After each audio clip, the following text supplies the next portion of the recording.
কলা পাতাটা একটু সেঁকে নেব।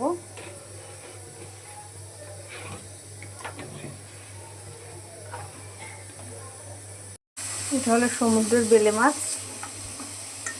ভালো করে নুন হলুদটা আগে মাখিয়ে নেব। দিয়ে দেবো এর মধ্যে মশলা, আদা, পেঁয়াজ, রসুন, জিরে, গোটা শুকনো লঙ্কা আমি একসঙ্গে পেস্ট করে নিয়েছি। এবার ভালো করে মাছের সঙ্গে মাখিয়ে নেব।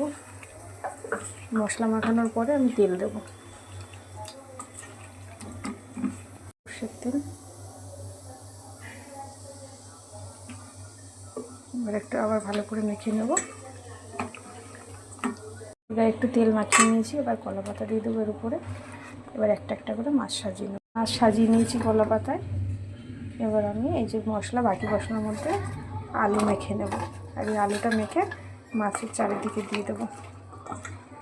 মাছ সাজিয়ে নিয়েছি, এবার আমি আর একটা কলা পাতা চেপে দিয়ে ঢেকে দেবো।